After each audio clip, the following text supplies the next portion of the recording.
Hello everyone, welcome to my channel United Chokra from Mumbai. I'm back again with another video. I know I am late, but I was just waiting for a couple of updates, couple of developments to happen, and yeah, it's been exciting 10 days. We have signed a player. We've been linked to a couple of good players, talented players, and there has been developments with the Sancho transfer saga.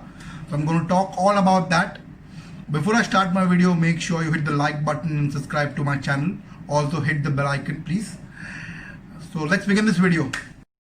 Manchester United signed Donny VDB for 44 million. An excellent player, a versatile player who can play the number 10, number 6, number 8. The ideal player that we wanted to sign, because I felt that we lacked creativity, because only Pogba and Bruno were good in terms of creativity and creating goals. Fred and McTominay were actually direct replacement for Nemanja Matic. They were good defensively, they were tenacious, they were ball-winning midfielders. Of course, McTominay used to score 1 or 2 goals in a while. But in terms of creativity and passing range, both of them were okay. You cannot call them world-class. They were pretty okay. In Donny VDB, we have a player who is not only creative and score goals, who can go track back and do the defensive job as well. Excellent player. And I really like this signing because it's second signing in the past 9 months that we've done as a fan signing. Normally we don't sign players, which fans want at Manchester United. This is like a second signing after Bruno Fernandes. And look, the amount of money we have saved. Last summer we were linked to James Maddison. He would have easily cost us 90 million. We'd rather sign Bruno Fernandes. And now, rather than signing Jack Grealish, we signed Donny VDB. So we've saved 70 million on 2 players. That's actually a good business, and I feel all credit goes to Ole Gunnar Solskjaer, because if you see Donny VDB's interview, he said that after speaking to Solskjaer, he made up his mind to come to Manchester United. So yes, we had a good business relation with Edwin van der Sar that made the deal very easy. But hats off to everyone behind the scenes who got this deal done within 96 hours. I mean, he was linked on Saturday and he was officially signed on Wednesday. So it's actually a good piece of business.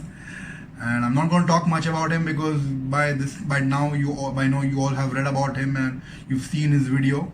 So I'm going to straight away jump to the players that were immediately linked after his signing. Now, after signing Donny VDB, we started getting linked to a lot of good players. Upamecano was one of them. Excellent centre back, just 21 years of age, plays for RB Leipzig. He played in the Champions League semi-final, has had a very good season. The only problem with getting the deal done over the line is Leipzig have offered him a new contract and he's just signed it. It does have a release clause of 42 million, but that can only be triggered next season.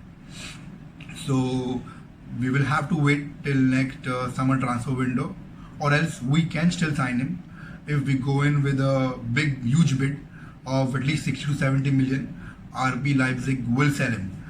The question here is, do Manchester United have that money this season? Yes, Ole Gunnar Solskjaer and Ed Woodward before have come out and said, because of the current financial situation and the coronavirus happening, the Manchester United are also affected. Although I feel that's just an excuse. But I think the centre back is the priority, but the funds saved for that position is just 25 to 30 million. Now all the funds are saved for the Sancho deal. Well, that's the priority, and once we sign Sancho, we will look for a centre back. If you ask me if Manchester United are actually interested in buying Upamecano, we should buy him this season, because next season with the 42 million release clause, a lot of clubs will circle him. I can think 3 clubs at the top of my head: Barcelona, Bayern Munich and Liverpool. These 3 clubs need a centre back, though it's not a priority for them this season, but they will look into the transfer market next season with a centre back like Upamecano available for just 42 million. So if you ask me if the interest is actually there and Manchester United do want to sign him, they are looking for no other replacements, he's the player, then I think we should sign him this season. Apart from Upamecano, there's no other centre back that we're linked to. Badiashile is out of question, because Monaco don't want to sell him this season unless again we go in with an outrageous bid, which again won't happen this season. So chances of Badiashile happening is very less. So, and I don't think any other centre back are linked to Manchester United. Although I did hear about Pau Torres, but I don't think he's the kind of player Ole wants at the club. Ole has some, type of player that he needs, the kind of player that he wants in his style. And Barashil and Upamecano were the centre backs that would suit his style. But apart from that, there is no other centre back linked to us. Yes, it is a priority. I feel that we should invest in a centre back because we don't have anyone apart from Maguire and Lindelof, and I don't think they are reliable either. I like Maguire, he's good, but Lindelof I don't think is good enough. Smalling will leave the season to Roma. It's very close. The deal is going to happen anytime. Rojo and Tuanzebe are injured most of the time. Eric Bay, he looks world class one moment, he makes a dreadful the next moment. And Phil Jones is Phil Jones. So we need a centre back. It is a priority. If we want to challenge for title this season, we have to sign a centre back. If we don't sign a centre back, it is going to be a big problem. We will have problems against teams like Manchester City, Liverpool, Chelsea, who will expose our weakness. So we'll have to wait and watch. We still have under 4 weeks left. And let's see if we can, sign a centre back towards the end of the transfer window. It would be really good. Now, towards the end of the last week, we started getting linked to Sergio Regulion, who's a left back for Real Madrid, was on loan to Sevilla last season. We all saw him play against us in the semi-final of the Europa League. Had a very good game, registered an assist against us. And the reason we got linked to him because a reliable source, Fabrizio Romano, tweeted about him and Manchester United, how they were linked, and people, don't read the tweet clearly. Some of them even came out and said he's better than Luke Shaw. Started laughing actually. I'll tell you what he tweeted. He said Manchester United have been offered Sergio Regulion. They are now looking him as an option, and they will make a decision in upcoming days. Now, showing an interest in a player and being offered are two different things. Every year, a lot of players are offered to Manchester United by agents and the parent club. It doesn't mean that Manchester United or any club are interested in those players. It's just that when a parent club or the agent comes to know that a particular club is looking to sign a player in that position, they offer those players who are looking to move away from looking for a transfer. And that's what happened with Sergio Regulion. Now, a left back was never a priority for Ole, but it's something that we were looking for because Shaw had his concerns with injury. He's not been fit for the entire season most of the time. So they wanted a backup because Brandon Williams is a right-footed wing back. He's more comfortable playing on the right wing, although he's done a decent job. But now teams have started to realize his weakness and they are exposing him. And it's not fair, to expose a youngster at a top level. So we need a left back, but it was never a priority. And now that the opportunity presented itself, Manchester United were thinking about it. The problem is that this deal may look very simple from outside. The money involved is very less. Real Madrid only want 20 to 25 million. But it's never easy when you're dealing with Real Madrid. The reason being, they always want an upper hand on the deal, whether they're selling a player or buying a player. Now in this case, they want to sell Regulion for under 25 million, but they want to insert a release clause in that. Not release clause, a buyback clause. Now with buyback clause, Real Madrid will always have a liberty to come back and buy him. So let's say if they put in a buyback clause of 40 million. After 3 years, let's say Regulion gets turned into a world-class left back. And if Real Madrid are interested in him, they do not have to talk to Manchester United.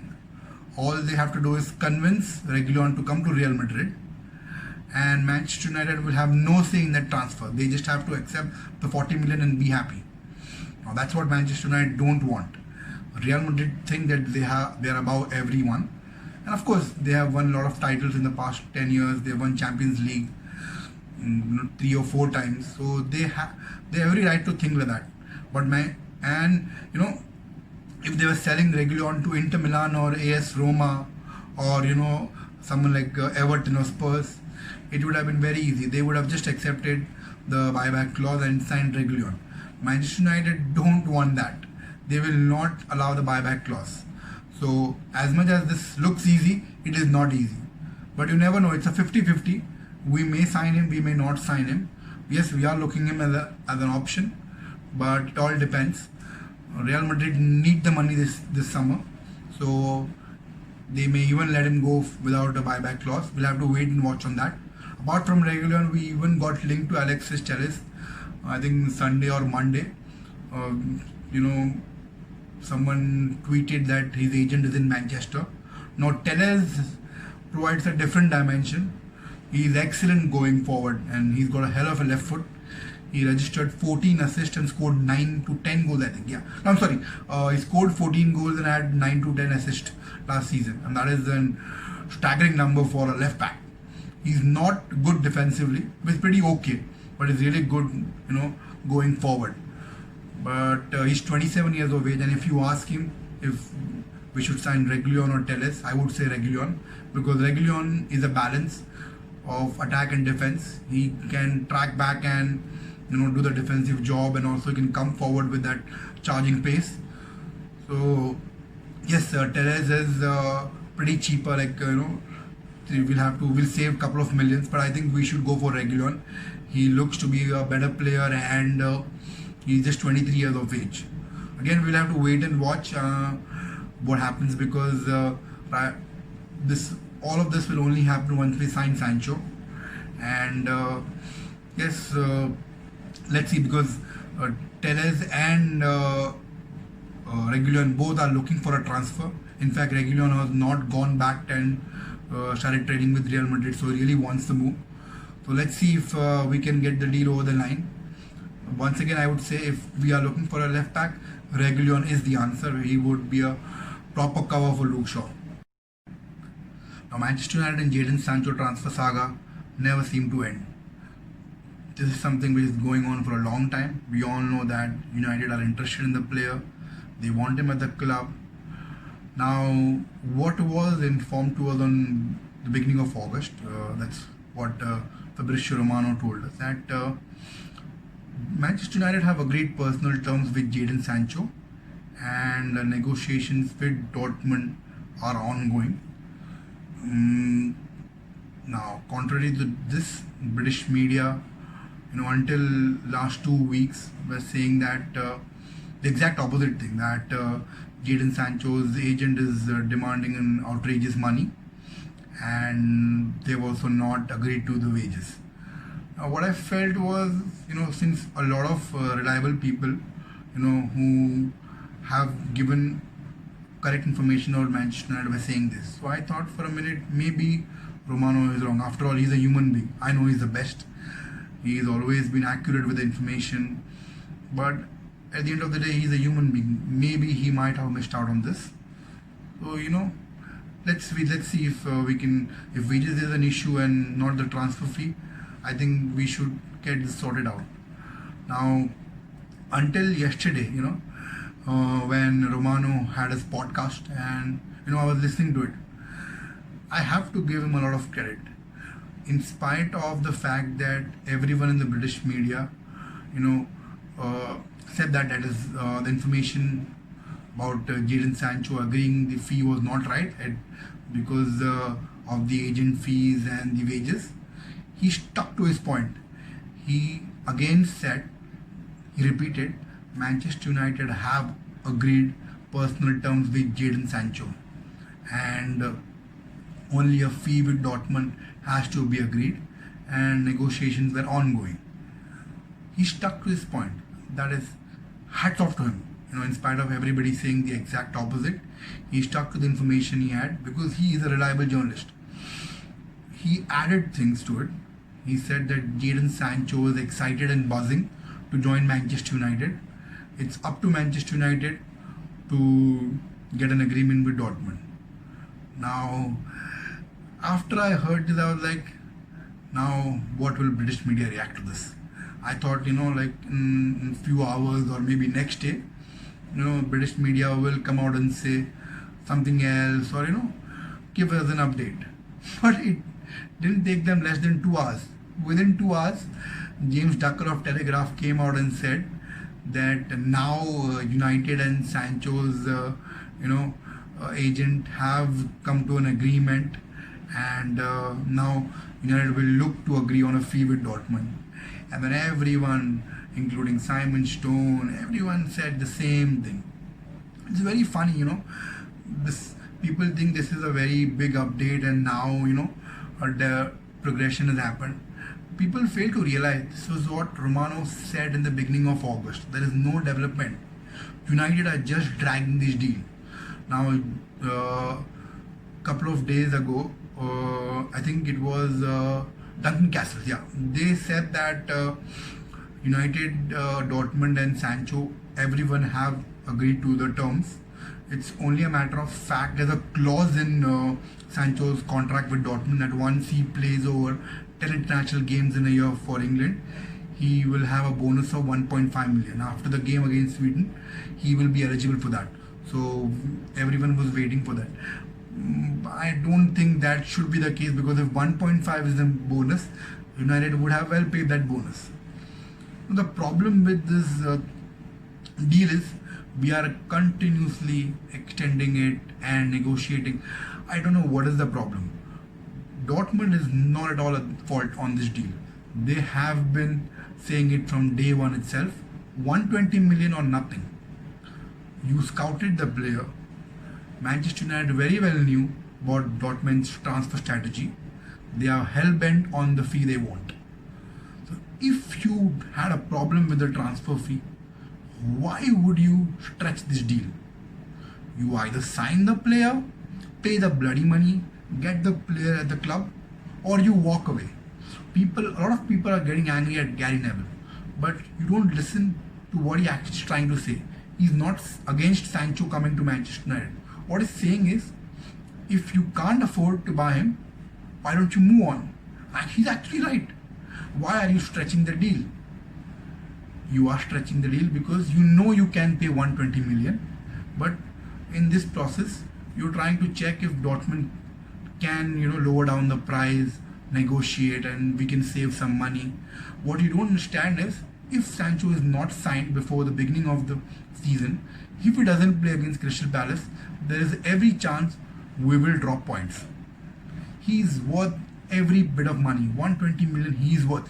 He's just 20 years of age, and he has an excellent record with Dortmund. Look at the stats, the number of goals and assists is given. I can only remember two youngsters who are better than him under 20 years of age. That's Mbappe and Haaland. I'm sorry if I missed out on some names, but Sancho is easily the top 5 teenagers in the world, and he will be worth every penny. And Manchester United know it. If they thought that he was overpriced, they would have walked away from the deal a long back. Now, while I'm talking to you, I've just read a tweet from Jan Agfortov, who is the ex-Norwegian player, good media person, and also a very good friend of Solskjaer. He's come out and said Solskjaer is frustrated with the way Manchester United are doing a business in this transfer window. And of course, who wouldn't be? He's given you a third place. He's made sure Manchester United qualify for Champions League with the limited sources available. When a manager delivers what he's been asked to deliver, you repay, him by getting the deals over the line. This is what Roman Abramovich did to Frank Lampard. He got them Champions League position, and he's getting the players signed. That's how it should be. I don't know why are we extending this deal. Why is this a delay when you know that you have to pay 120 million? You don't want to walk away from the deal, and you don't want to pay the 120 million. I will not be surprised, if we sign him towards the end of the transfer window. We stretch and stretch and stretch. At the end, we end up paying 120 million. Exactly what we did with Bruno. We stretched till the entire month of January, and we signed him towards the end of the month.